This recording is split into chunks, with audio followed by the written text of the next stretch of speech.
Assalamualaikum warahmatullahi wabarakatuh. Halo sahabat, saya Faris RM. Ketemu lagi kita di YouTube Faris RM Publishing Channel dalam episode berbagi. Cuman saya lagi mau jalan-jalan sore nih. Udara sore begitu nikmat. Kayaknya pakai AC kagak enak ya, kita buka jendela aja.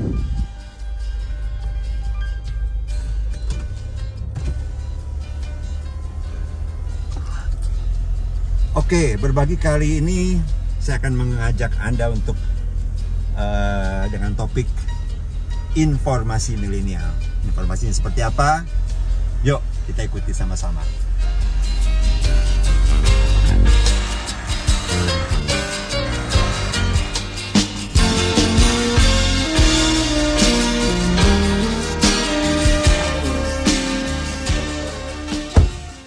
Sebelum kita ngobrol berbagi, saya olahraga dulu ya, sedikit jalan-jalan biasa.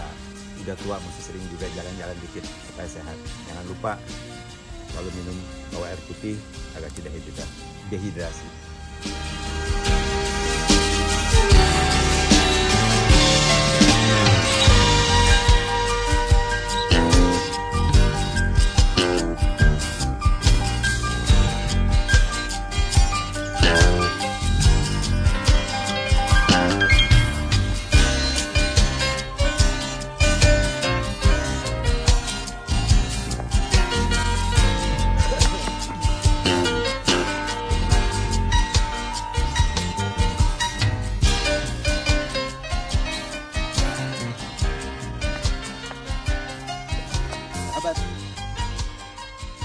Tadi saya sudah sampaikan kita akan ngobrol soal topik informasi milenial.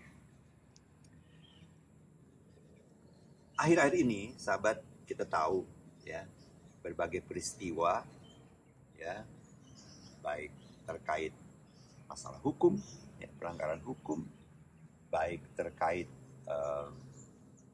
masalah politik, ya, dan berbagai macam kejadian peristiwa diberitakan, langsung direspons oleh masyarakat banyak. Inilah beda informasi era milenial. Era informasi milenial ini, informasi terakses secara terbuka ke miliaran orang di seluruh dunia. Kalau kita bicara dunia tentunya terlalu luas. Mari kita bicara di tanah air kita aja. Jadi kalau kita ngomong di tanah air kita, informasi terakses, terintegrasi, dan bisa berinteraksi dengan khalayak luas, masyarakat luas. Tidak bisa lagi sebuah perkara direkayasa informasinya untuk diatur agar sampai ke masyarakat sesuai keinginan pelakunya, gitu. Tidak bisa lagi. Sekarang semua sudah berinteraksi. Dan yang perlu diingat lagi bahwa interaksi itu terjadi ke masyarakat yang hegemoni. Hegemoni ini yang berarti beragam, ya, baik secara sosial, ya, baik secara intelektual. Jadi tentu saja informasi yang terakses, respons yang diberikan oleh masyarakat yang mengikuti setiap pemberitaan yang terjadi itu datang dari berbagai kalangan. Kalangan yang terbatas pengetahuannya dan kalangan juga yang punya intelektualitas yang mumpuni, ahli misalnya. Gitu. Sehingga sulit bagi sebuah informasi untuk direkayasa, untuk disiasati agar mencapai hasil-hasil yang diinginkan gitu. Karena biar bagaimanapun respons masyarakat, interaksi masyarakat akan langsung terjadi. Berbeda dengan informasi di zaman dahulu. Sahabat, saya beruntung ya, usia saya sekarang 63 tahun. Jadi saya boleh dibilang hidup merasakan bedanya informasi 50 tahun, 60 tahun yang lalu dengan saat ini. Jauh berbeda. Ya, jadi sekali lagi jauh berbeda. Karena dulu informasi datang dari satu akses. dari satu source informasi, sehingga informasi yang sampai ke masyarakat itu satu arah, pasif, tidak bisa berinteraksi, tidak aktif. Sehingga kalau ada opini di masyarakat, kalau zaman dulu nih, kalau ada opini di masyarakat, masyarakat berpendapat, mereka tidak bisa mengutarakannya secara publik. Tapi mereka bisa tentu saja berpendapat, beropini bagi diri sendiri, tapi tidak secara publik. Itu ya bedanya ya.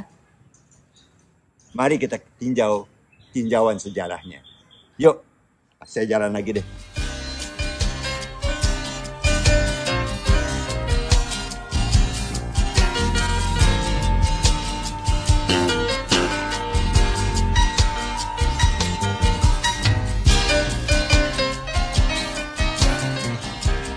Sahabat, ketika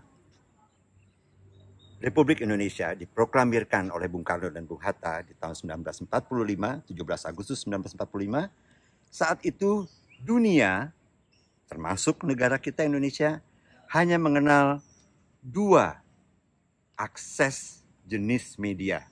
Yang pertama media cetak, dan yang kedua media penyiaran melalui radio. Kalau media cetak ya koran, buletin, majalah, ya. Itu waktu tahun 1945. Nah, oleh karenanya, gitu ya, masyarakat hanya menerima dari dua source itu, dari dua sumber itu. Hanya dari radio, pemberitaan, dan dari koran, yang tentu saja datang dari satu akses informasi, sehingga bisa dikontrol tentunya oleh pemerintah atau negara-negara yang menjalankan pemerintahan negara yang berdaulat. Oleh sebabnya, waktu Presiden Soekarno saat itu, seperti sahabat-sahabat tahu, kalau untuk negeri Belanda yang mantan negara yang pernah menjadikan Indonesia sebagai koloni, itu kemerdekaan kita baru diaku di tahun 1949. Ya, 1949, yaitu setelah agresi kedua, di mana Belanda mencoba lagi untuk merebut Indonesia dengan menumpang pendaratan tentara sekutu di Asia. Nah, oleh karenanya, pada tahun 1951, Presiden Soekarno saat itu merasa perlu untuk menyiarkan kembali rekaman teks proklamasi melalui penyiaran radio Republik Indonesia di tahun 1951. Dan media seperti ini terus berlanjut, terutama di negara kita. Baru pada tahun 1962, ketika Jakarta, Indonesia dengan ibu kota Jakarta terpilih sebagai penyelenggara Pesta Olahraga Asia atau Asian Games keempat di tahun 1962 yang berlangsung dari tanggal 24 Agustus hingga 4 September 1962, Bung Karno atau Presiden Soekarno meresmikan media baru, media penyiaran baru di Indonesia dengan kelahiran Televisi Republik Indonesia atau TVRI yang memang pembangunannya, diresmikannya, memang dalam penyiaran-penyiaran di awal-awalnya memang dikhususkan untuk menyiarkan selain berita juga tentunya berita kegiatan tentang Asian Games yang berlangsung di Jakarta. Ini terus berlanjut, media seperti ini terus berlanjut hingga ketika Indonesia kembali bergolak dengan terjadinya peristiwa G30S, pemberontakan G30S, gerakan 30 September, dan juga yang pada akhirnya menumbangkan salah satu dominasi partai terbesar di Indonesia waktu itu, Partai Komunis Indonesia, yang tadinya cukup mendominasi di pelaksanaan pemerintahan di Indonesia, runtuh. Ya, karena pada saat itu seingat saya ada beberapa partai di Indonesia yang mendominasi pemerintahan seperti Partai Nasionalis Indonesia dan juga Partai Serikat Islam. Nah, ketika tahun 1966 pemerintahan Indonesia berganti dipimpin oleh Orde Baru di bawah pemerintahan Presiden Soeharto, media tetap berlangsung seperti itu. Media cetak, media penyiaran radio, dan penyiaran televisi. Satu koridor. satu informasi. Lagi-lagi belum berinteraksi. Baru pada tahun 1980-an, ya, mulai dari tahun 1970-an lah, baru media radio berkembang dengan tumbuhnya radio-radio swasta niaga. Ya, mulai interaksi dengan masyarakat sedikit terbuka. Karena radio-radio swasta niaga ini melibatkan interaksi dengan pendengar-pendengarnya, tidak lagi pasif. Namun masih sebatas mayoritas dominasi hiburan. Di akhir tahun 1980-an, awal 90-an, Indonesia kembali. Presiden Soeharto waktu itu Orde Baru meresmikan izin lahirnya televisi swasta pertama di Indonesia, yaitu Raja Wali Citra Televisi Indonesia atau RCTI. Ada Surya Citra Televisi di Surabaya waktu pertamanya, dan kemudian ada Televisi Pendidikan Indonesia. Ketiganya juga berafiliasi kepemilikannya di bawah partai-partai yang berkuasa saat itu, dan juga perusahaan-perusahaan yang setidaknya dinominasi oleh kalangan ring 1 pemerintahan di negeri ini. Ya, jadi masih satu koridor. Ingat, saat itu Orde Baru memiliki Kementerian Penerangan di bawah pimpinan Menteri Penerangan Bapak Harmoko. Tetap satu koridor, tetap satu akses informasi. Namun, di akhir tahun 1990-an, di mana masyarakat dunia mengenal sosial media, IT, keterbukaan dan transparansi informasi tidak bisa lagi dibendung. Interaksi masyarakat miliaran kalau seluruh dunia. Kalau di Indonesia bilangannya jutaan. Mulai ikut serta menentukan, memberi respons, memberi interaksi atas setiap pemberitaan yang terjadi. Baik pemberitaan-pemberitaan seputar peristiwa politik, peristiwa hukum seperti yang akhir-akhir ini terjadi. Apa boleh buat? Apalagi kalau peristiwa-peristiwa hukum dan politik itu tentu saja melibatkan misalnya melibatkan institusi-institusi penting di pemerintahan. Rakyat merasa berhak untuk turut berkomentar, berkontribusi, memberi pendapat, memberi masukan, memberi referensi. Dan ini membuat informasi menjadi milik masyarakat dan tidak bisa dibendung lagi sampai hari ini. Saya jadi berandai-andai, sahabat.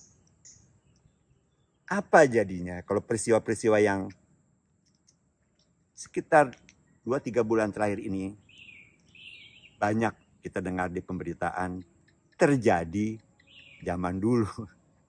Zaman 60 tahun, zaman akses informasi masih satu koridor dan bersifat pasif dan tidak aktif, tidak interaktif. Apa jadinya? Apakah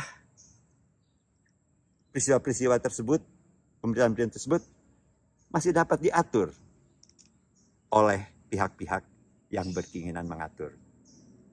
Wallahu alam jawabnya. Jadi beruntunglah saya dan Anda yang berusia mungkin seusia dengan saya, kita pernah mengalami perjalanan informasi dari yang dulu hingga sekarang. Coba direnungkan sahabat.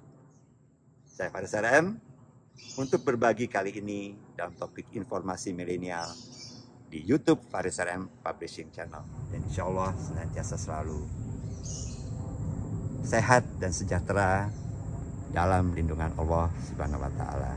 Assalamualaikum warahmatullahi wabarakatuh.